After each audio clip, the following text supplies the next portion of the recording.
Hey guys, tonight we travel into the mist-veiled ridges of central Nepal, to a place where time itself seems to breathe slower, and the sound of bees can echo like a chant against stone. You have probably never imagined what it feels like to hang from a rope ladder hundreds of meters above the valley floor, your skin coated in smoke, your lungs burning, while thousands of Himalayan bees sting your face as you reach for honey that could end your life or alter your mind forever. This is not a story about adventure. It is a story about devotion, addiction, and the strange places where faith and poison meet. You probably would not survive this. So, before you get comfortable, take a moment to like the video and subscribe, but only if you genuinely enjoy what I do here. Tell me where you are listening from, and what time it is for you right now. Now, dim the lights, maybe turn on a fan for that soft background hum, and let us ease into tonight's journey together.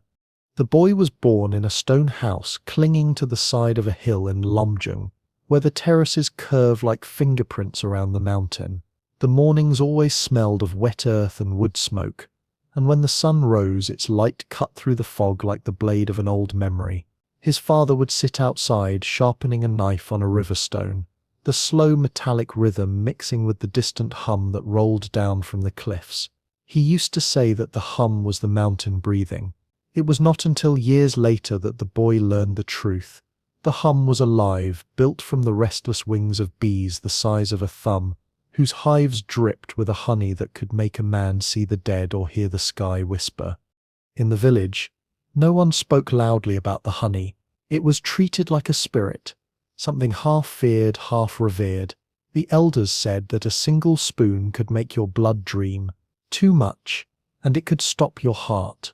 But each spring, when the rhododendrons burst open in red and gold, the honey hunters began to prepare. It was not work to them, it was pilgrimage. They were the keepers of a fragile inheritance, men bound to the cliffs by both necessity and curse. The boy watched them twist bamboo and vine into rope ladders longer than the trees were tall, their fingers raw, their movements careful and slow. The ladders would hang for only 2 weeks a year, and every rung was a prayer tied to survival. His father was one of the few still strong enough to climb. He had the hands of a man who knew both the tenderness of bees and the cruelty of gravity. Each scar on his arms had a story, some from stings, some from the sharp edge of a rock when a rung broke, and once a deep wound across his palm where the ladder had burned his flesh as he slipped, but somehow caught him. It was unlike any sweetness he had known, sharp, floral, with a bitterness that spread through his veins like warmth and coldness at once. The world tilted, the distant trees seemed to breathe, their leaves shimmering with impossible colors. For a moment the hum that had haunted his dreams became music. Then it was gone. Later that night, as the village slept, he lay awake listening to his own heartbeat, which seemed to echo that same low drone from the cliffs. He thought he saw shapes moving outside his window, shadows of bees the size of men crawling across the walls. He told himself it was the honey, but deep down he felt something older had entered him, something that had waited generations for a new voice to carry its song. The next morning, the boy's father sat by the fire, his hands trembling slightly as he mended a piece of rope. He did not look up when the boy came to sit beside him. "You heard it, didn't you?" he asked softly. The boy hesitated, then nodded. "It does not stop after the taste," his father said. "It follows you. Some men hear it forever." Outside, the mountain loomed, pale and vast, and the bees resumed their hum, unbothered by the passing of another night. The boy watched the smoke rise from the hearth, and wondered whether the mountain would someday call his name too. It begins with the body before it reaches the mind, a faint tremor in the fingers, a heat that collects behind the ribs, and grows restless when the afternoon sun strikes the cliffs. For the boy, now older by a few seasons, that feeling became familiar. He could sense it when the honey began to flow again, when the air thickened with the scent of rhododendron, and the bees swarmed like smoke around the mountain's face. He was not yet old enough to climb, but the hum lived inside him, guiding his pulse like a second heart. His father said nothing, but his eyes followed the boy longer each morning, as if measuring how much of the mountain had already taken root in him. In Lamjung, time was divided not by calendars but by the bloom of flowers and the weight of honey. When the petals turned crimson, the village prepared its ritual fires. The women boiled rice and milk, mixing them with cardamom and salt for the climbers to eat before they left. Children tied white threads around their wrists for luck. No one spoke of fear aloud, but it moved quietly through the narrow paths, in the rhythm of footsteps and in the careful silence between each prayer. The father's back had begun to curve slightly, the result of decades spent leaning over rope and rock. His hands were scarred maps of old seasons, every cut a story no one fully remembered anymore. He still insisted on leading the hunt, though the younger men sometimes exchanged glances when his knees trembled after long climbs. He laughed when they offered to replace him. "When I fall," he would say, "then the rope will choose another." Until then, the ladder belonged to him. This year, the bees had built their hives higher than before. The storms had driven them deeper into the cliffs, into hollows where the air hung still and the sunlight barely reached. To reach them meant climbing farther, trusting the ropes past their limits. The father inspected every braid of bamboo, running his fingers along the fibers, whispering small blessings under his breath. He had begun to talk to the ladder as if it could listen. Perhaps it could. Out here, everything carried a spirit. The rope, the stone, the honey itself. Even the bees were said to remember names. On the morning of the second harvest, the shaman performed his rites beside the cliffs.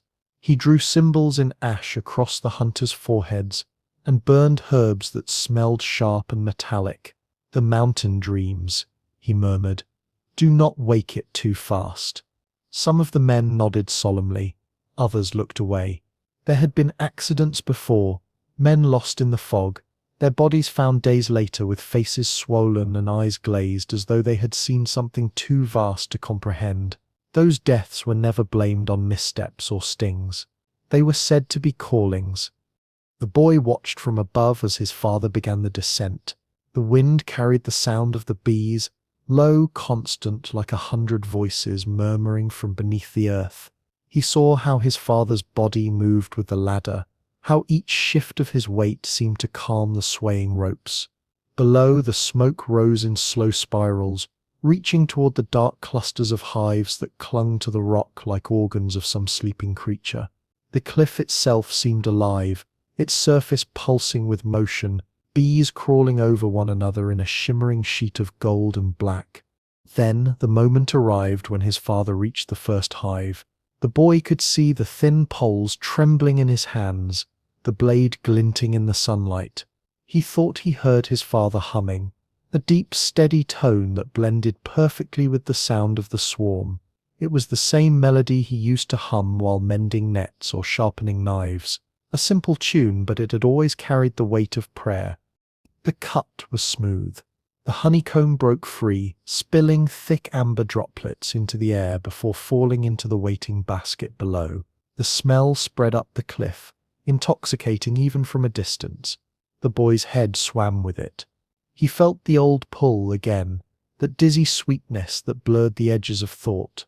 He remembered the taste from years ago, the way it had made his skin tingle and his heart stutter. It had frightened him then, but now he longed for it. By midday the harvest was complete. The men returned covered in soot and stings, their faces swollen, eyes red but gleaming with triumph. They carried the honey in clay jars wrapped with damp cloths to keep it cool. The boy ran forward to help, but his father stopped him with a hand on his shoulder. "Tomorrow," he said. "Tomorrow you climb." That night, the village feasted. Smoke drifted through the houses, carrying the scent of rice and meat and burning oil. Laughter rose and fell like the flicker of flames. Yet beneath it all, the hum persisted, faint but unbroken, vibrating through the walls and into the bones of those who had tasted the honey. The boy could not sleep. He lay staring at the ceiling, listening to the wind, wondering if the bees ever slept, or if their endless work was the price they paid for knowledge. Before dawn, he woke and went outside. The valley below was wrapped in mist, and the cliffs above glowed faintly in the early light. He could see the rope ladder swaying gently, though no wind touched it. It was as if the mountain itself was breathing through the rope. He felt the hum rise again in his chest. He did not wait for permission. His hands gripped the first rung, rough and damp with dew. The bamboo creaked under his weight, but it held. The air smelled of honey and smoke, and something older, something that belonged to neither the world of men nor of gods. As he climbed, the village disappeared into the fog below, and the hum grew louder until it drowned his heartbeat.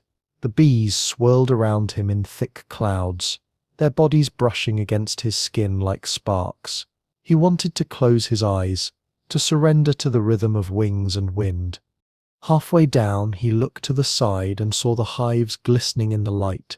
Each one seemed alive, not merely with movement but with intent.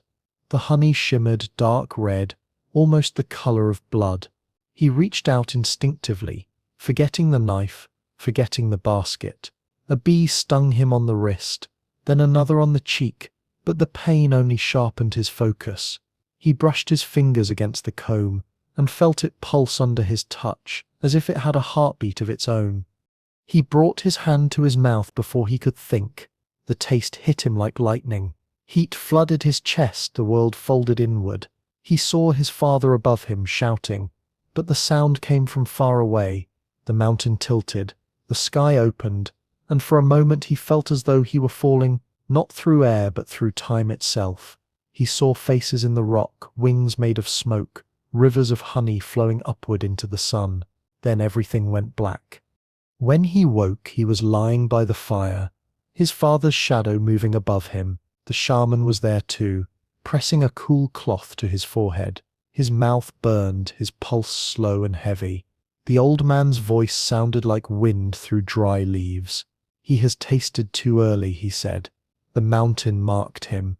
For days afterward, the boy drifted between fever and clarity. He saw things that could not exist, bees crawling from his veins, the ladder breathing like a lung, the cliff whispering his name.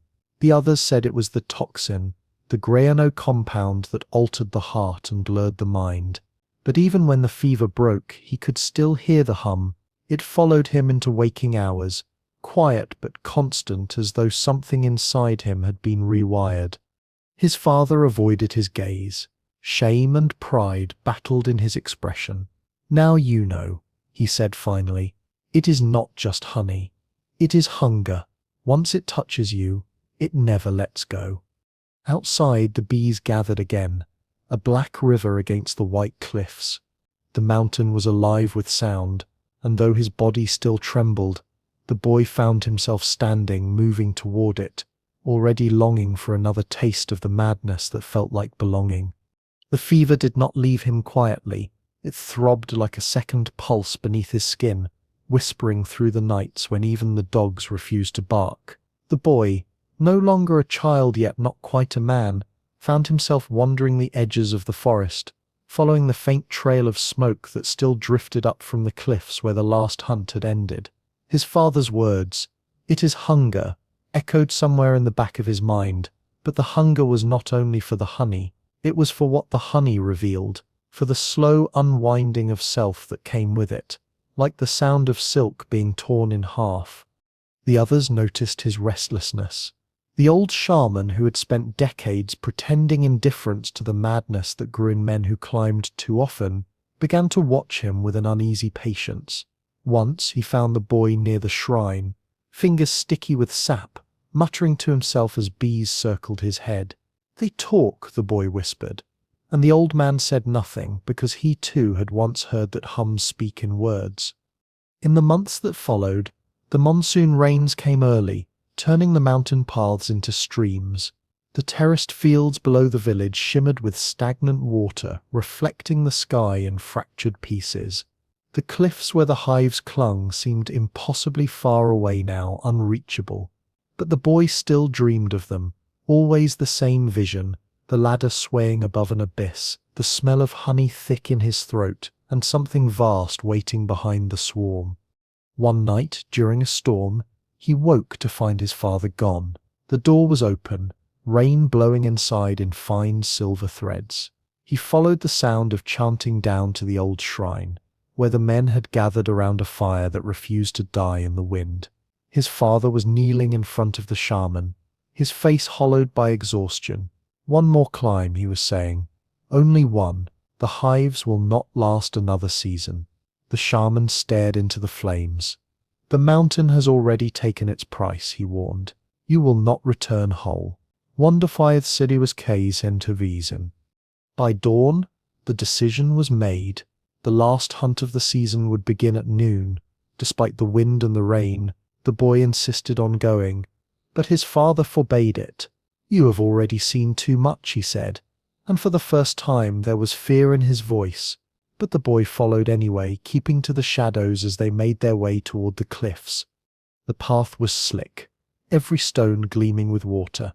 The air smelled of wet moss and smoke. From the ledge above he watched the men prepare the ladder, the ropes dark with rain, the poles bending under their own weight.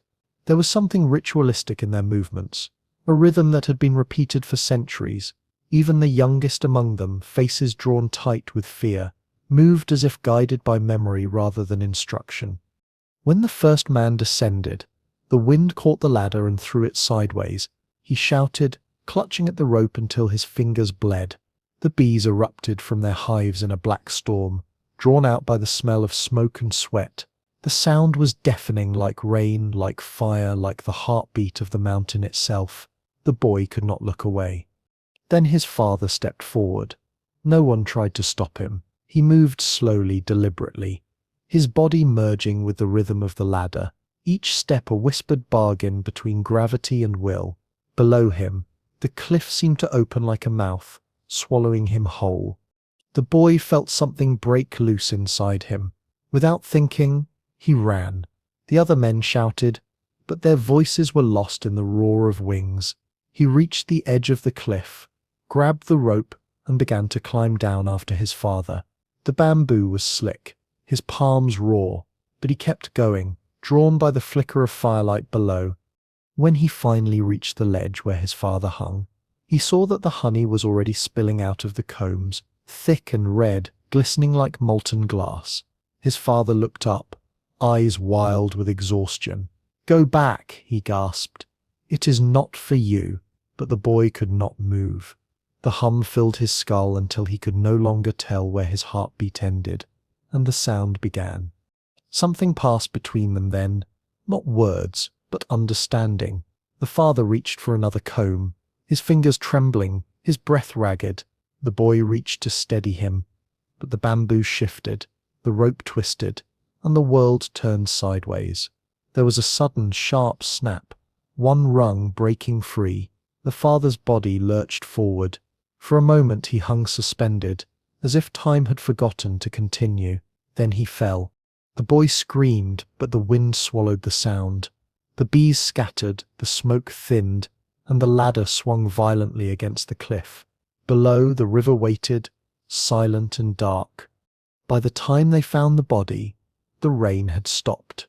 The shaman covered the father's face with a white cloth and said the mountain had claimed what was owed. The boy said nothing. He simply watched as the men carried the body home, the hum of the bees still echoing across the valley. That night, as the funeral smoke rose into the fog, the boy took his father's knife and the half-finished ladder from their hut. He carried them to the edge of the field and sat there until dawn. The knife felt heavy, not with metal but with memory. He thought of the honey, how it shimmered, how it burned, how it changed everything it touched. The hunger stirred again, patient and familiar. In the days that followed, he began to work alone. The others avoided him now, whispering that the mountain had marked his family, but he did not care. Each morning he went to the cliffs, watching the bees, studying the way they moved, how they built, how they attacked. He noticed that the red rhododendrons bloomed lower this year, their nectar richer from the storms. The honey would be stronger, more dangerous. The shaman visited once, finding him crouched near the cliff's edge, staring at the swarms. "You cannot serve two masters," he said. "The mountain and the hunger are not the same thing." The boy smiled faintly. "They speak with the same voice," he replied. When the next harvest came, there were fewer men willing to climb. The bees had grown more aggressive, the weather unpredictable. The boy, now a man in his own right, volunteered. The villagers tried to dissuade him, but his calm unnerved them. He climbed without ceremony, without smoke, without prayer. The rope trembled beneath his feet, but his grip was sure. The hum greeted him like an old friend. As he reached the first hive, he felt the heat of the sun on his face, the sting of dozens of bees piercing his skin. He did not flinch. The honey dripped down his arm, golden and red, and he licked it clean. It burned, but the pain was beautiful. He began to laugh, quietly at first, then louder, until the cliffs threw his voice back at him. The mountain had taken his father, but it had given him something in return, a purpose, a song that would never end. From that day on, he was no longer merely a hunter. He was the mountain's echo, the keeper of its fever. The villagers said he had gone mad, that he spoke to bees and slept with his eyes open, listening to the hum that never stopped. But when the honey was ready, they still came to him, because despite their fear, no one could climb as he did. No one could find the hives that hid behind the fog. And in the deep hours of the night, when the valley was silent and the stars shimmered faintly above the peaks, the hum returned to the air, steady, unbroken. The sound of a man who could no longer tell if he was still human or merely part of the mountain's dream. By the time his father's ashes had been carried away by the river, the boy had grown into a man shaped by silence. The sound of bees no longer frightened him. It soothed him like breath drawn through prayer. People in the village had stopped speaking his name aloud. They called him the mountain's orphan, the one who had swallowed the hum. At first he stayed near the cliffs out of grief, building small fires and repairing the ropes his father once held. But grief has a strange way of fermenting into devotion, and before long he began climbing again, not for honey, not for food, but because the mountain refused to let him rest. Each morning before sunrise he would walk barefoot to the edge where the grass turned to stone. The cold air there felt heavier, as if the mountain itself pressed down on the lungs of those who dared to approach. He carried nothing but a coil of rope, a blade, and an old brass container to hold the honey. The others watched him from the terraces, their faces pale in the early light. They whispered that the bees no longer attacked him, that the hum parted for him like wind. Some said he had become immune to their stings. What no one saw was the way his hands trembled before every climb. It was not fear, but something worse. A craving for the stillness that came when he was suspended between earth and sky. He had learned that the honey was only part of the hunger. The rest of it came from the silence, the way the world fell away until nothing existed but breath and gravity. In the years that followed, his body hardened into something unrecognizable. The once thin frame of a boy grew wiry, his muscles drawn taut like the ropes he carried. His skin bore thousands of small punctures, each one healed into a scar the color of smoke. When he spoke, which was rare, his voice carried the same low timbre as the bees, a droning calm that unnerved those who heard it. It was during this time that a rumor began to spread through neighboring valleys about the hallucinogenic honey of Lamjung. Traders from the lowlands came, bringing small silver coins and silk, hoping to buy jars of the red nectar, said to open the mind and cure the heart. Some sought its sweetness for medicine, others for escape. To each of them, the man gave the same measured reply: "It does not belong to you." But as the offers grew richer, the temptation grew sharper. The mountain had taught him many things, but it had not erased his human hunger. The first time he sold a jar, he told himself it was harmless. The buyer was a monk traveling east toward Tibet, who claimed he needed the honey for ritual meditation. "It helps the soul leave the body," the monk said. The man smiled faintly. "It never returns the same." That night, the wind carried a new hum across the cliffs, fainter, higher, like a second voice echoing through the valleys. The man could not sleep. He felt the mountain watching. He dreamt of ladders that grew longer, Each time he climbed them, stretching into clouds that smelled of blood and smoke. When he woke, there was honey on his tongue. As the years passed, the mountain's harvest began to shrink. The flowers bloomed later each spring, and the hives clung to more distant cliffs. Some said the bees were fleeing the weather. Others said they were abandoning a world that no longer understood reverence. But the man saw it differently. To him it was proof that the honey was choosing its keepers. He took on no apprentices. The young men of the village no longer wanted to climb, and the few who tried returned with their bodies swollen from stings and their eyes clouded with fear. One fell and broke his leg in 2 places. Another fainted halfway up the ladder and had to be dragged back, shaking and delirious. After that, no one volunteered again. So he climbed alone.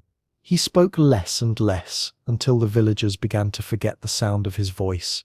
They saw him sometimes in the distance, a dark shape moving across the cliffs, the rope ladder swaying like a heartbeat. They called him the Bee Man, half in fear, half in respect. Then one summer, a stranger arrived. She was not a trader but a scholar, a woman from the city carrying notebooks and a camera that clicked like the ticking of a clock. She wanted to record the ancient ways before they vanished. The man listened to her questions in silence, watching the way her eyes lingered on the ropes, the cliffs, the jars of honey that glowed like molten amber in the sun. Finally he said, "If you want to understand, you must climb." They went together to the edge of the mountain. The woman's Septa's breath grew shallow as she looked down, the valley folding away into mist. "People die doing this," she whispered. He nodded. "People die not doing this too." As they descended, the air grew thicker with the hum.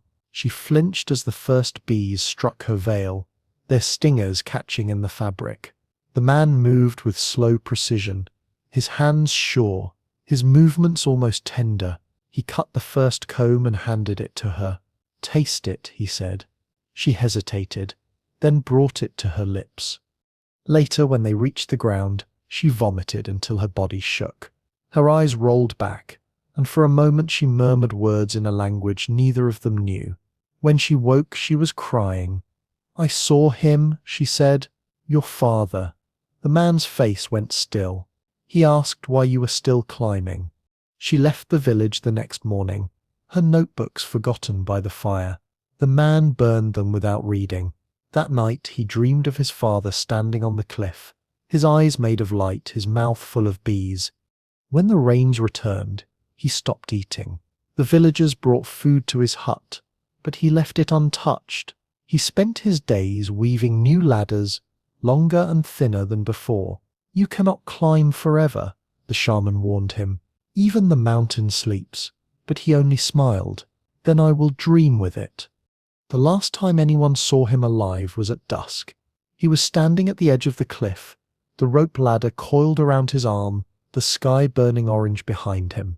The hum had grown so loud that the villagers covered their ears, yet none of them dared look away. Without a word, he stepped onto the first rung and began to climb down into the dark. Days passed. The rain came and went. The bees returned to their hives. The ladder remained, swaying gently in the wind, empty. They searched the valley, but no body was ever found. Some said the mountain had taken him, as it had taken his father. Others said he had become part of the hive, his skin now wax, his blood honey. Years later, travelers passing through Lamjung still hear it on quiet nights, the faint hum rising from the cliffs, steady and human. The villagers do not speak of it, but sometimes, when the air is still, they leave small bowls of milk and rice by the shrine for the man who climbs forever inside the mountain's dream. There is an old saying whispered in the mountain villages of Nepal: "The bees remember those who fall."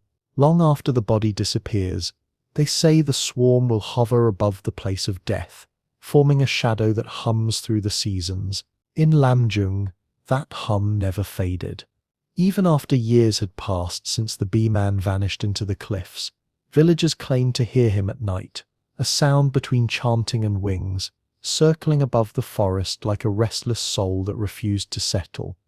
The elders built a small shrine at the base of the mountain to appease him. Each year before the honey season, they would pour a little wine and light candles made of beeswax.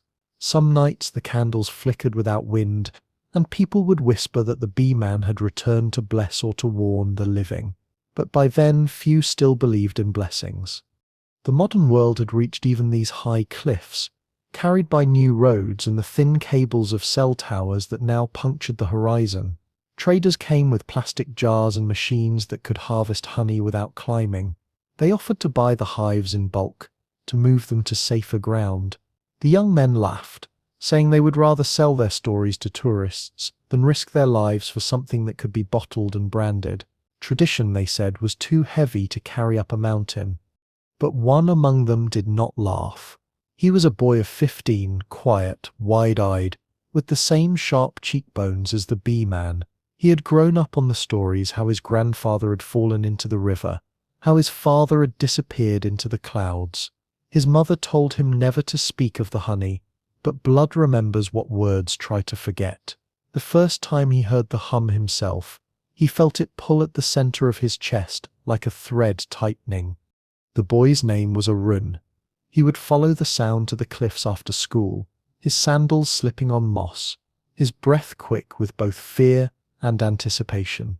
He would sit there for hours watching the light change, wondering if the mountain truly slept. When he turned 16, the hum began to follow him home. He heard it in the rhythm of rain against the roof, in the buzz of electric lights, in his own heartbeat. One afternoon, he found an old brass knife buried behind his house, wrapped in decaying cloth. The handle was carved with bees. His mother froze when she saw it. "Where did you get that?" she demanded. He told her the truth. She said nothing for a long time, then whispered, "That knife has killed more men than snakes." She tried to take it from him, but he refused. That night, he hid it beneath his pillow. The next day, a group of foreign filmmakers arrived in the village. They had drones and cameras and bright jackets, and they spoke in the careful, clipped tone of people who believed that documenting a ritual was the same as understanding it. They had heard of mad honey, of its hallucinogenic power, of its danger. They wanted footage, something raw and ancient for the world to see. The villagers hesitated, but the promise of money softened their resistance. When the director asked for someone to guide them to the hives, all eyes turned to Arun. He was the bee-man's blood after all, and no one else dared go near the cliffs. The director smiled and offered him a thick envelope. "You will be famous," he said.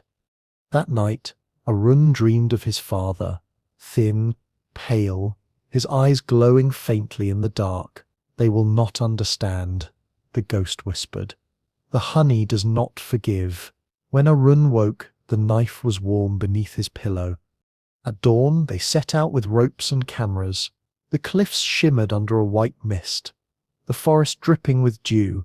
The crew laughed as they unpacked their equipment, the sound of their voices sharp against the still air.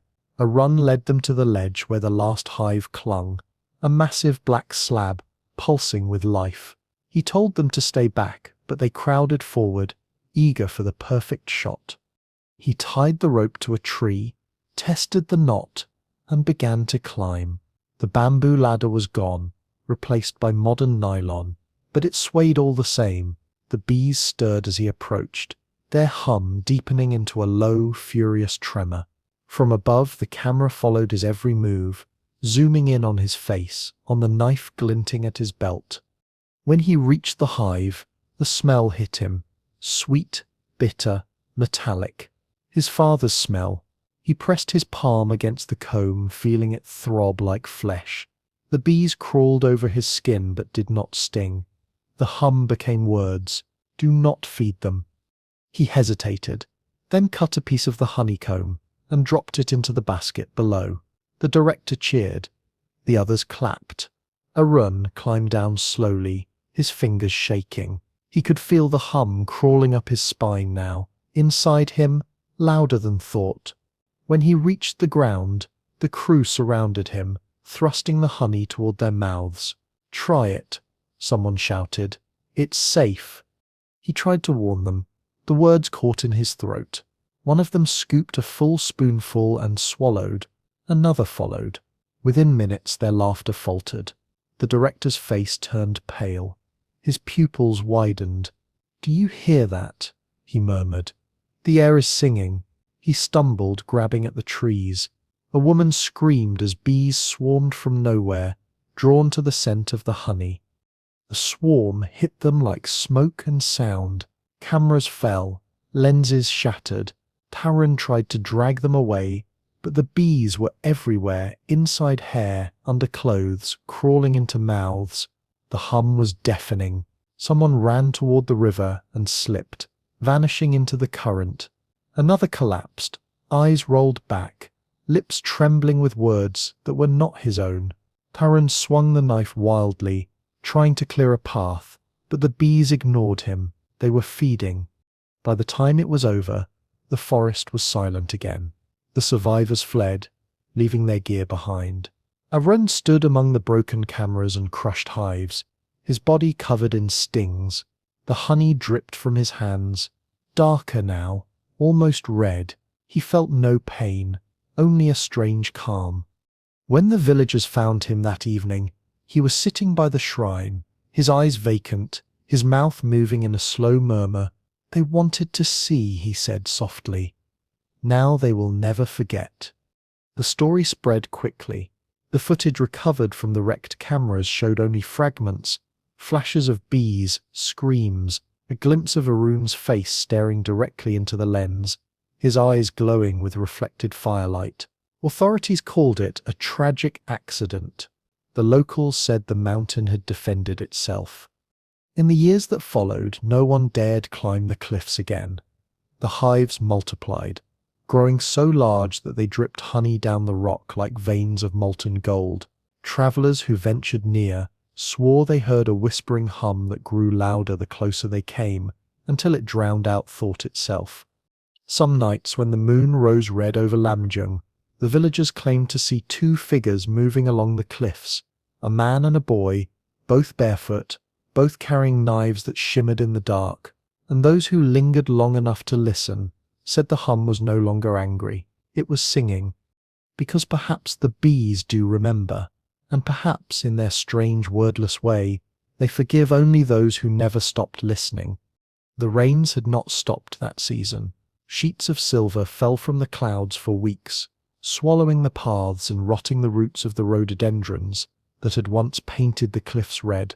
The river below the valley turned brown, thick and restless, carrying away pieces of the mountain with each passing night. The villagers whispered that the mountain was cleansing itself, ridding its body of whatever the outsiders had awakened. No one went near the cliffs anymore. Even the children who used to sneak up to collect beeswax now crossed themselves before looking in that direction. Arun stayed in the hut by the shrine. He rarely spoke, rarely ate. Sometimes he would sit in the rain for hours, his face tilted upward, eyes open, as if he could taste the air for traces of honey. The old shaman came once, bringing a bowl of warm milk mixed with herbs. "You have to let it go," the old man said. Arun did not answer. His lips were cracked and faintly sweet, as if he had been licking something unseen. When the shaman left, Arun whispered to the empty air, "They will come again." Inside the hut, the brass knife rested beside a small jar of dark honey, the last of his harvest. The honey no longer smelled like flowers. It smelled like metal and smoke, like something ancient and half alive. He had begun to hear things again, whispers under the hum, fragments of voices calling him by name. At first he thought it was the echo of the storm, but one night, when the sky was clear, the voices persisted. He pressed the jar against his chest and felt it vibrate, as if something inside was still breathing. When the next morning came, he found footprints near the shrine. They were smaller than his, bare, delicate, and leading toward the cliffs. He followed them in silence, heart pounding, until he reached the edge. There, standing where he once watched his father, was a girl no older than 13. Her clothes were thin, her hair plastered with rain, but her eyes were steady. "I heard them," she said. "The bees. They said you would teach me. Arun froze. You should not be here, he said quietly. But the girl did not move. My mother said the honey heals the weak. I want to heal my brother. He coughs blood. She pointed toward the mist, where the hives shimmered faintly in the morning light. Please. Something in her voice cracked his resolve. He saw his younger self in her, reckless, desperate, believing the mountain could be bargained with. The honey heals nothing, he said. It only shows you what is already broken. But still he took her hand. If you must see, you will see. They began to climb when the sun rose fully. The ladder was old, its knots frayed but still strong. The bees stirred as their shadows crossed the rock. Arun whispered an old prayer, the same his father once spoke before each hunt. The girl repeated it softly, her voice trembling. The mountain takes, the mountain gives, the hum remembers. Halfway down, the girl slipped. He caught her arm just in time. For a moment, her body dangled above the void, the wind tearing at her hair. She looked up at him, eyes wide but unafraid. Do you hear it? She asked. It is singing your name. When they reached the first hive, the air changed. The hum thickened until it felt like pressure behind the eyes. Arun felt the old calm return, the silence inside chaos. The bees moved around them in slow, deliberate spirals, their stingers glinting like glass. He cut the comb with his knife, letting the honey spill across his wrist. Take only a drop, he warned. But the girl, driven by something beyond reason, dipped her finger deep and tasted it. The effect was immediate. Her pupils widened, her breath caught, and her lips parted in a small, trembling smile. It is warm, she whispered. Then she began to laugh, a quiet, musical sound that did not belong in that place. Arun's stomach turned. We must go, he said. But she did not move. She leaned closer to the hive, pressing her ear against it. They are calling the others, she murmured. A moment later, the air erupted. Thousands of bees burst from the cliffside, blackening the light. Arun grabbed the girl and pulled her upward, climbing blind through the storm of wings. The bees struck their faces, their hands, their eyes. The girl screamed once, then went still. Arun felt her body slacken in his grip. He did not look back. He climbed until the hum faded and the ground met his knees. When he laid her down, her skin was pale, her lips stained gold. She was breathing, but faintly. The honey glistened on her mouth like a bruise. Arun sat beside her until dusk, listening to the rain return. He could not bring himself to move her body. The bees had followed them up the hill, hovering in a wide, silent circle, as if keeping vigil. By the time the villagers arrived, the girl was gone. Not dead, gone. No footprints led away from where she had lain. Only the faint hum lingered, circling the shrine. The elders said the mountain had taken another disciple. Arun did not deny it. He only closed the jar of honey and placed it on the shrine. It is enough, he said. The mountain will sleep now. But that night, the jar cracked. Honey leaked across the stone, glimmering in the moonlight. From within, something small began to move. A single bee, larger than any he had ever seen, crawling toward the open air. It hovered before his face for a long moment, then darted into the dark. Arun lay down and waited. The hum filled the room again, stronger than ever, rising through the floor, the walls, the air itself. He closed his eyes and saw the cliffs, the ladder, the sea of red flowers swaying below. He felt the knife in his hand, the rope biting into his palms, and the soft brush of wings against his cheek. Somewhere, far away, someone was whispering his name. When dawn came, the hut was empty. Only the brass knife remained, resting beside an open jar. The honey inside shimmered faintly, reflecting the light like an unblinking eye. Weeks later, travelers passing through Lamjung reported a strange sight. High above the cliffs, where no ladder reached, They saw a new hive forming enormous, translucent, shaped almost like a human heart. And when the wind passed through the valley, it carried a hum unlike any before, deeper, slower, almost like breathing. The villagers say that if you listen closely, you can still hear two voices within it, a man and a girl woven together in the song of the mountain, climbing forever through the honeyed dark. Long after the last storm passed and the rhododendrons began to bloom again, the villagers noticed a new sound at dusk. It was not the low hum of bees that marked summer's return, but something slower, more deliberate, almost like a chant being carried on the wind. The sound came from deep within the cliffs, from a place no ladder could reach. Those who listened too long said it echoed inside their heads for hours after, vibrating beneath their ribs. The old shaman, half blind now and walking with a carved cane, called it the return of the breath.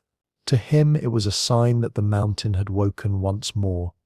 Rumors spread quickly through the valleys. Farmers in nearby villages claimed that the honey had turned darker, thicker, that even a single spoonful could send a man into convulsions or visions that lasted for days. Traders spoke of buyers from foreign lands willing to pay in gold for a few jars, and beneath those whispers ran a deeper current, fear that the bee-man's bloodline had not ended with a rune, that the mountain had chosen a new voice to speak through. At night, some swore they saw a dim light moving along the cliffs, swaying like a lantern in a storm. Others said it was a trick of the wind, or the reflection of lightning from distant valleys. But those who had once seen the bee-man climb said otherwise. "He is still working," they murmured, "still weaving ladders between the worlds." A group of young climbers from the city arrived that spring, part documentarians, part thrill-seekers. They came with expensive equipment, drones and tents of bright nylon. Their leader, a man named Rafik, claimed he wanted to revive the tradition respectfully, to preserve the art before it disappears. He had studied anthropology in London, and spoke with the certainty of someone who believed knowledge was the same as understanding.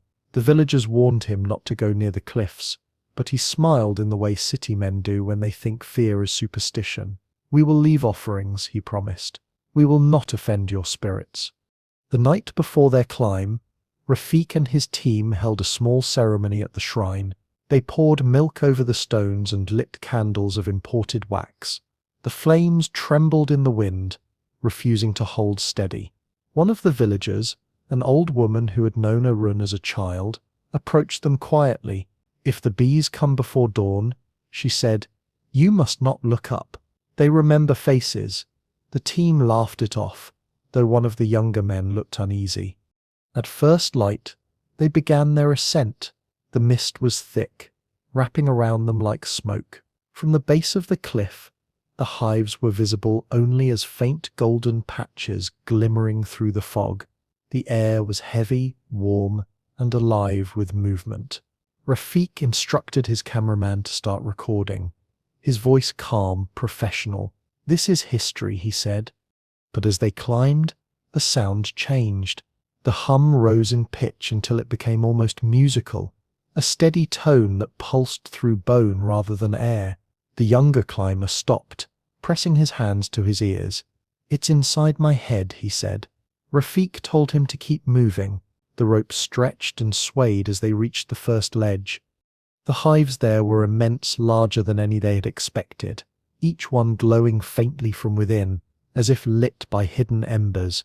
Honey dripped down the rock in long threads, pooling on the stone before falling into the abyss below. Rafik cut a piece with his knife and held it up to the camera. "This," he said, "is the blood of the mountain." He dipped his finger into the honey and tasted it. For a moment, nothing happened. Then his expression shifted. His pupils dilated, his breath caught, and his voice broke into a soft laugh. "It is beautiful," he murmured. The cameraman called his name, but Rafik was no longer listening.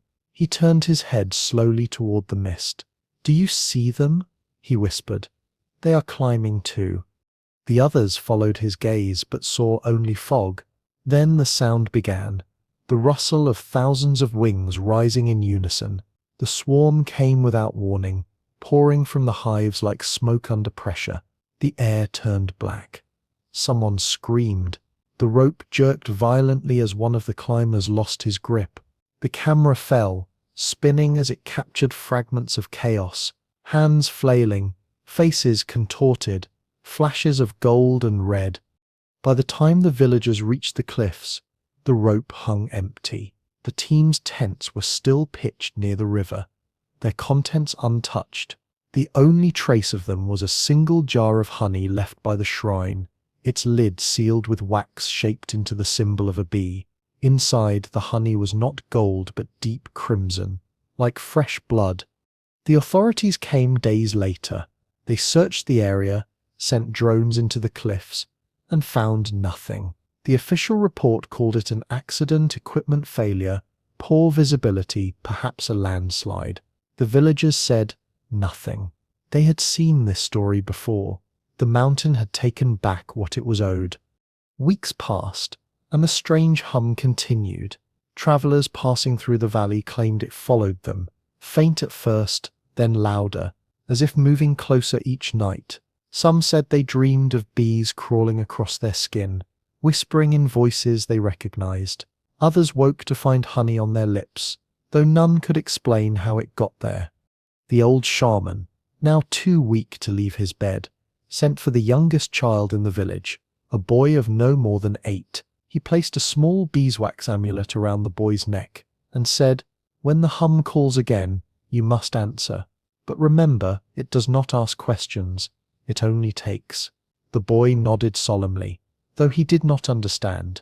Outside, the rain began once more, steady and endless. That night, the hum changed tone again. It grew softer, almost tender, weaving itself into the rhythm of the rain. The villagers did not sleep. They watched the cliffs through their windows, waiting for dawn. When the sun rose, the mist was gone, and in its place stood a new ladder, woven from vines and rope, hanging from the highest point of the mountain. No one had built it. No one had seen who placed it there.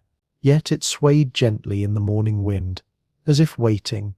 And from far above, faint but unmistakable, came the sound of 2 voices, one young, one older, singing the same wordless tune that had haunted the valley for generations. When the wind shifted that summer, it carried with it the scent of smoke and honey. The people of Lamjung had learned to tell when the mountain was changing its mood, the way birds fell silent, the way the dogs refused to leave their houses, the way even the river seemed to slow its current as if holding its breath. The elders said the mountain had entered a restless phase again. Others said the spirits of the missing men were trying to climb back home.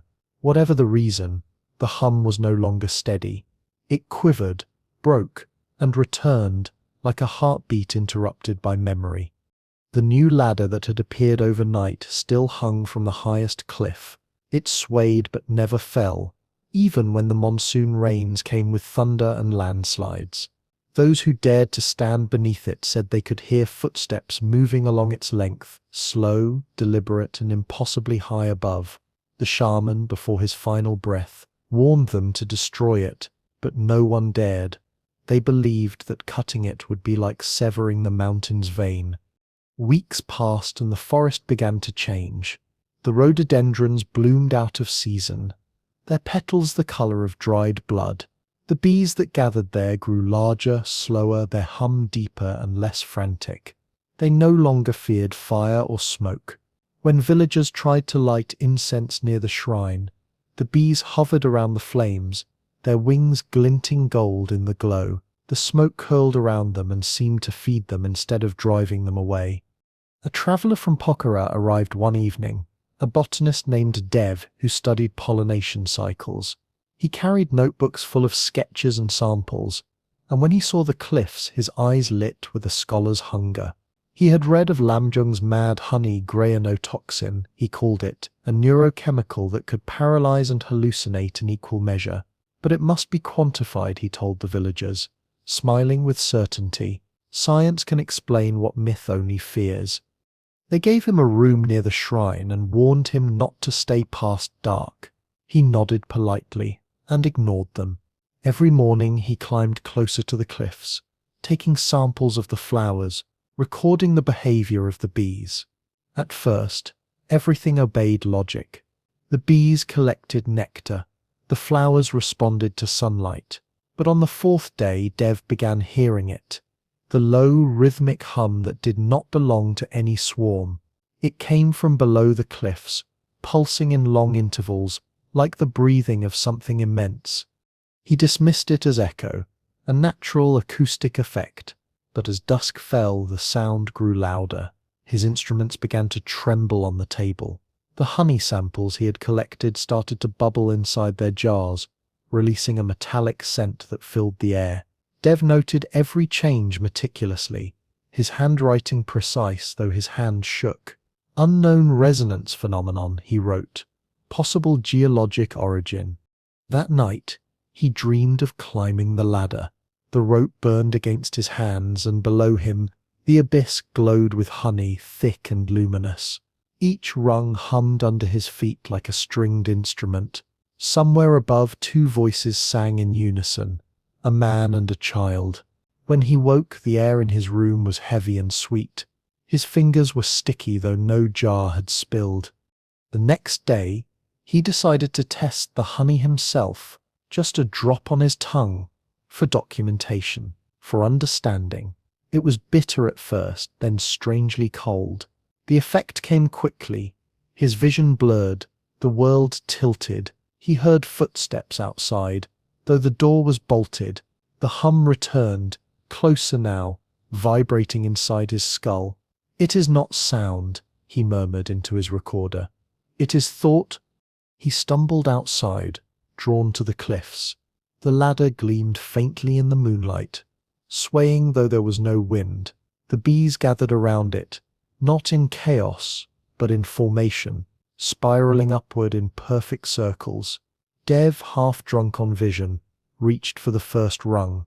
His hands gripped the vine, slick with dew, or perhaps with honey, and he began to climb. The villagers found his notebook days later, lying open beside the shrine. The pages were damp, the ink smeared into unreadable shapes.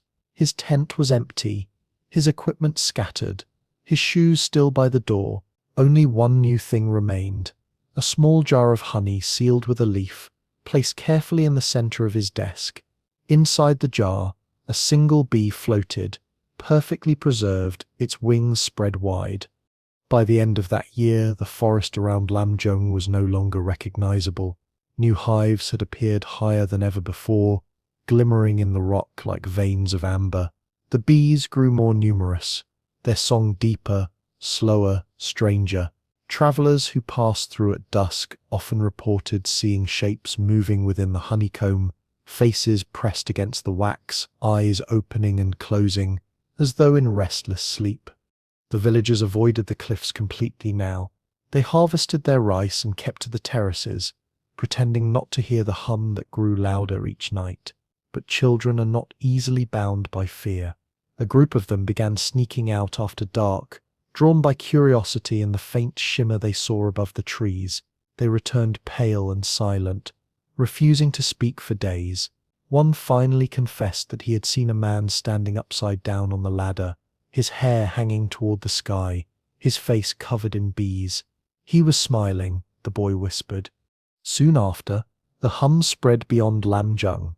Hikers on distant trails said they heard it even miles away, faint but constant, like an unseen engine beneath the world. Radios picked it up as interference, low frequencies that could not be traced. Scientists came and left baffled, offering terms like resonant oscillation and magnetic anomaly, but no one stayed long enough to learn more. Those who did often disappeared without note.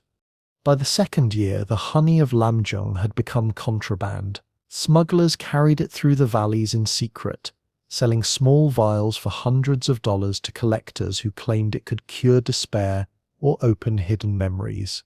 Most who consumed it described the same thing, a vision of climbing without ever reaching the top, of hearing someone call their name from within the swarm. A few never woke up. The government closed the region after that. Maps were redrawn. The valley declared unsafe due to geological instability, yet the villagers still heard the hum. the sound that no walls or laws could contain. On clear nights they saw the ladder still hanging, glowing faintly like a vein of light against the rock, and always in the background the low, unbroken chant of wings, steady, endless, and human. If you visit now, they will tell you the same thing. Never follow the sound. It is not calling you, it is remembering you. By the third year, the world had started to forget Lamjung. Maps no longer showed its name, and even the locals began calling it simply the valley. The government's ban had turned curiosity into myth. Tourists whispered about it in hostels and bars across Asia, about the honey that made you see the dead, the bees that could hum a human song. Yet every rumor carried the same warning, passed quietly between those who claimed to know the honey remembers you, even after you leave. But the valley had its own way of remembering. Each season, new flowers bloomed across the terraces where rice once grew. They were not natural, petals too red, stems too waxy, leaves coated with a faint shimmer as if dusted in pollen that glowed under moonlight. When rain touched them, the water ran golden down the slopes, staining the soil with a metallic sheen. The people who still lived there, the few who refused to leave their ancestral land, began to notice changes in themselves too. They dreamt of bees flying out of their mouths, of hearing their own voices echo back from the cliffs. In one house near the old shrine, a woman named Mira kept her husband's photograph covered by cloth. He had been one of the first to disappear after the government's closure, a forest officer sent to document illegal honey extraction. Each night she heard his voice in the wind, soft, rhythmic, speaking in words she could not quite understand, and always behind it the low hum, as constant as the beat of her own heart. One night, the sound changed. It grew softer, closer, almost tender, and when Mira woke, the photograph had slipped from the wall. The glass was cracked, but beneath it, the image had changed. Her husband's eyes were open now, and tiny golden shapes, bees perhaps, or something like them, were forming along the edges of the frame. She burned incense until dawn, whispering the prayers her mother once used to ward off restless spirits. Yet the air remained heavy, sweet, and full of that sound. In Kathmandu, rumors of Lamjung reached a young journalist named Kiran. His grandfather had been from that valley, a beekeeper before the state ban. Kiran grew up on the stories of the honey that could make men walk between worlds. When the stories resurfaced online, full of speculation and amateur videos showing strange lights above the cliffs, something in him stirred. He told himself it was professional curiosity, the need to uncover the truth, but underneath there was something else, a pull that felt almost genetic. He ignored the warnings and made the journey north. The roads were worse than he expected, half buried in landslides, and the forest had grown wild again, reclaiming what people had abandoned. When he finally reached the village, he found it almost silent. The air smelled faintly of honey and decay. A few remaining families still tended the terraces, but their eyes followed him with a mixture of fear and pity. "You should not have come," one old man said. "The mountain knows its own blood." That night, Kiran stayed in the same hut where Arun had once lived. The walls were scarred with old burn marks, and on one side faint carvings of bees spiraled upward toward the ceiling. He lit a candle, opened his recorder, and began to speak. "This is day one," he said softly. "The hum is real. It seems to vibrate through the ground, not the air. Locals say it never stops." He paused, listening. The candle flame flickered once, twice, and steadied. "It almost feels familiar." He dreamt of climbing, the same vision that had haunted every generation before him, the rope ladder swaying in the mist, the smell of honey thick as blood, the hum growing louder with every breath. But this time, when he reached the top, he saw not the cliffs of Lamjung, but a wall of wax, translucent and pulsing with light. Inside it, faint silhouettes moved, figures suspended like amber insects. One of them looked at him with his grandfather's eyes and said, "You are already here." Kiran woke gasping, his hands sticky. The candle had burned down to nothing, and the room smelled strongly of smoke and honey. On the table beside him sat a small clay jar that had not been there before. Its lid was sealed with beeswax stamped with a single print, a human fingerprint, pressed deep and precise. He touched it without thinking. The jar was warm. He waited until morning to open it. Inside, the honey shimmered dark red, almost black. He brought it to his nose. The scent was overwhelming. Earth, blood, flowers, something metallic and alive, against every rational impulse. He dipped his finger in and tasted it. The effect was not immediate. The first thing he noticed was silence, the absence of the hum that had filled his dreams. Then came the warmth, spreading slowly from his throat to his chest. His heartbeat slowed until it matched some unseen rhythm. He blinked, and the world around him seemed to breathe. The wooden walls pulsed gently, the air thickened, and every sound became part of a vast unseen pattern. He felt weightless, as though his body had turned to smoke. Voices began to rise from the silence, not loud, but insistent. A woman's laughter, a child's whisper, the drone of bees behind them all. "Climb," they said. "We are waiting." Kiran stumbled outside. The cliffs were glowing faintly, as if lit from within. The forbidden ladder still hung there, glistening with dew. Each rung shimmered like glass. He began to walk toward it. The villagers watched from their windows but did not move to stop him. They had seen this before. The slow, entranced steps of those who heard the call. The air grew warmer with each breath. By the time he reached the base of the ladder, his heartbeat had vanished entirely, replaced by the steady vibration of the hum. He grasped the first rung. The vine was slick, alive. As he climbed, bees began to emerge from the mist, hundreds, then thousands, circling him in patterns too perfect to be random. They did not sting. They brushed his face like tiny fingers, guiding him upward. The higher he went, the brighter the air became until the world dissolved into gold. And then he saw them, the figures suspended in the honeyed light, his grandfather Arun, the bee-man, even the little girl, all motionless, all gazing downward, their faces serene. Their mouths moved in unison, forming words without sound. Kiran reached out, his hand trembling. The moment his fingers touched the surface, it rippled like water. He saw his reflection for an instant, eyes golden, skin glistening, bees crawling across his shoulders like jewelry, and then he was gone. At dawn, the ladder was empty again. Only a faint trail of honey remained on the rocks, glinting in the sun. The villagers gathered in silence, their faces unreadable. The old woman who had warned the last outsiders spoke first. "Another voice for the mountain," she murmured. They did not bury anything, for there was nothing to bury. That night, the hum returned stronger than ever, deep and resonant, layered with something new, a voice that carried the slow cadence of human speech, whispering through the valley in a tongue no one could translate.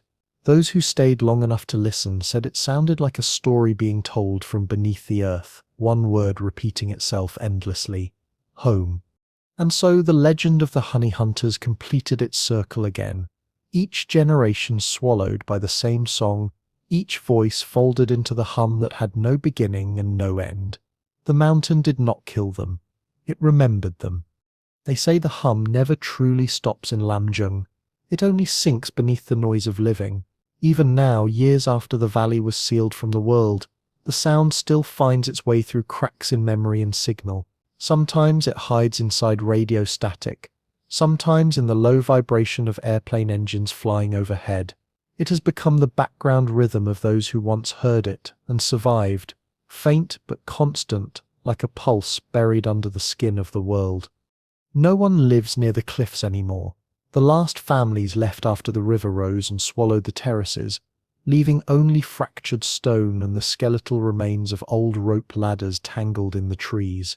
Nature has reclaimed what grief left behind.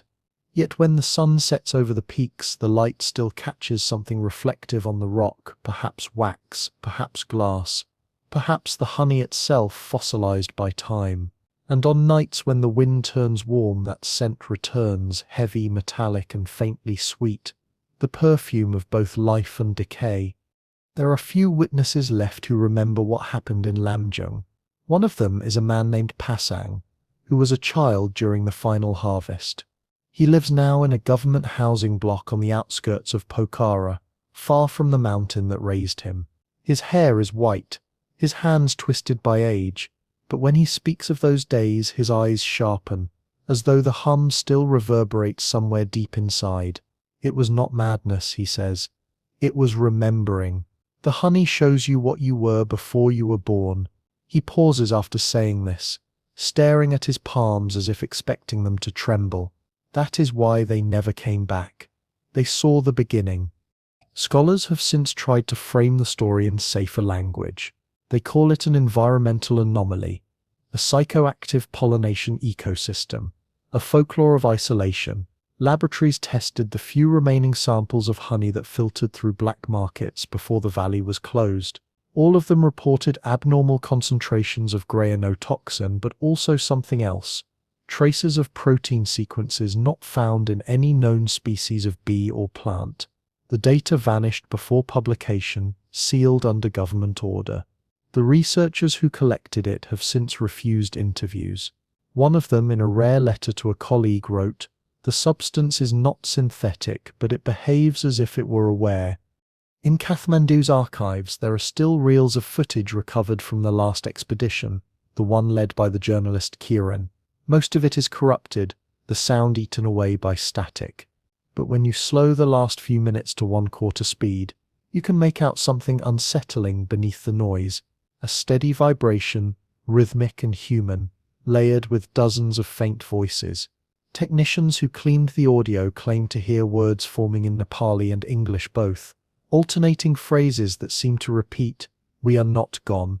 To most, Lamjung is now a myth, a cautionary tale for explorers who chase wonder until it swallows them whole. But among certain circles, anthropologists, ethnobotanists, fringe psychologists, the story circulates differently. They say consciousness leaves residue. That collective obsession can imprint itself on geography. They speak of bioacoustic persistence, a phenomenon in which the very landscape learns to echo human emotion. If that is true, then perhaps the mountain learned to hum because it had heard too much longing for too long. Still, there are those who go looking. Every few years, a climber or filmmaker vanishes somewhere near the restricted zone. Their names fade from headlines quickly, but sometimes a video surfaces online, posted anonymously, showing only seconds of footage, mist, wings, a sound that vibrates through speakers as if it knows you are listening. The comments fill with speculation: hoax, marketing stunt, lost tribe, alien frequency. But buried deep among them are always a few who write simply, "It calls again."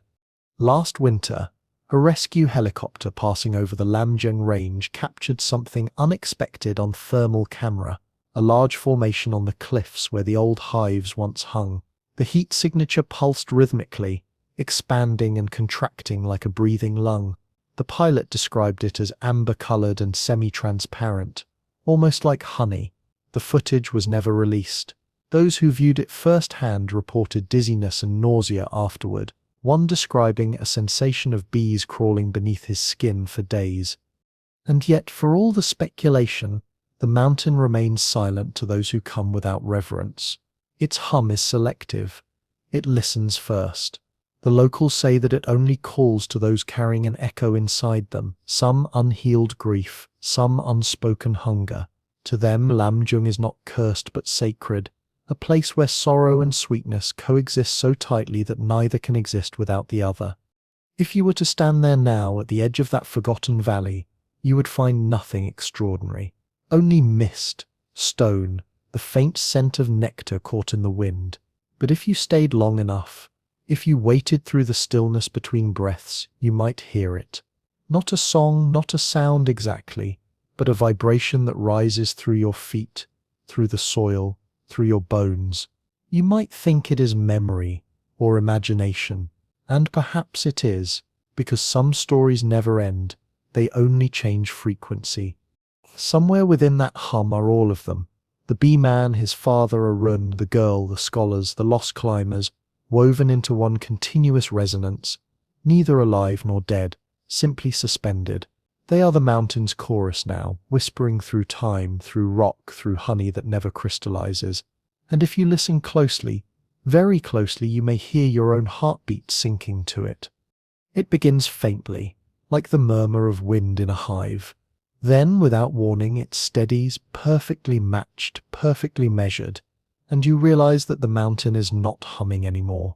You are. The hum does not stop. It never will. When you reach the end of a story like this, you begin to understand that the world does not lose its mysteries. It only hides them behind silence.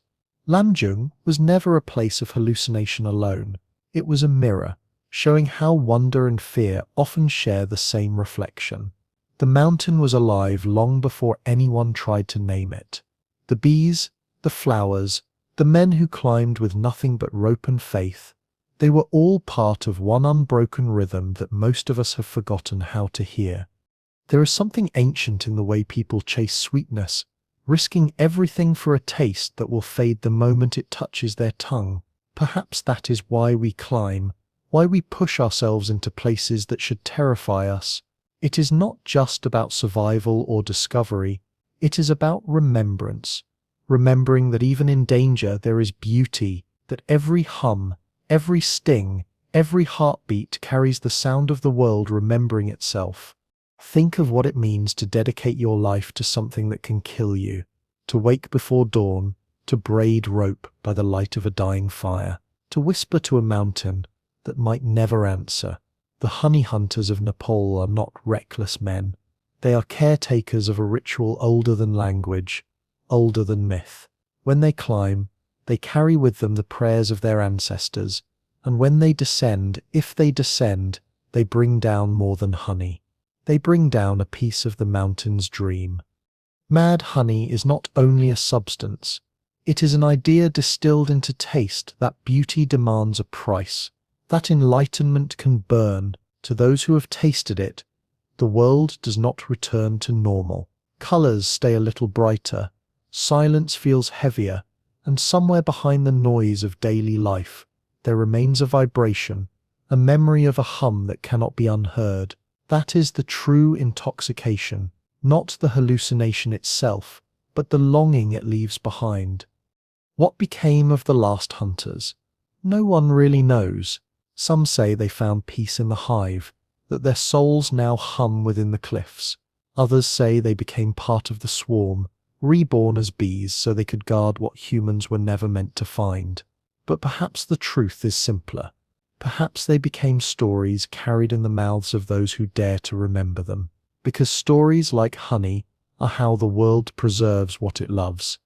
When you listen to this story, you might be tempted to believe it is about Nepal, or about danger, or about men who defy death. But it is not. It is about you, about every listener who has ever felt that invisible pull towards something vast and unknowable. The same instinct that makes you stare too long at the horizon, that makes you lean forward when a mystery begins. You are part of the same current, the same climb, the same hum. And maybe, in a way, that is what the mountain was always trying to say, that we are not separate from the world's madness or its miracles. We are made of them. The bees do not know where their bodies end and the air begins, and neither do we. We are the hum and the silence both, the sweetness and the sting. The mountain does not choose who hears it. It only waits for someone willing to listen long enough. So, as this story fades, I want you to picture it. The cliffside glowing gold under the last light of day, the swarm moving like a living cloud, the ladder swaying just slightly in the wind, and there, somewhere in that vibration, the sound of all those who climbed before, humming a song that has no end. It is not a warning, it is an invitation. Because the truth is, the hum never stopped. It moves through you now, quiet but certain, reminding you that wonder is never gone. It only asks to be found again. If you made it here, if you have listened this far, you are already part of that search. You are one of the few who still believe that stories like this matter, that somewhere out there, between danger and devotion, there are still people willing to climb. And if you want to keep hearing them, if you want to go further into the places where myth and memory overlap, where history breathes through honey and stone, then you know what to do. Subscribe, not just to this channel, but to the pursuit of the unseen, because the world is not finished telling its stories, and neither are we. Every time you listen, you keep the hum alive. Every time you share it, another voice joins the mountain. So thank you for listening, for remembering, for daring to look over the edge with us. The hum continues, and somewhere far away, in a forgotten valley of Nepal, the bees begin to stir again.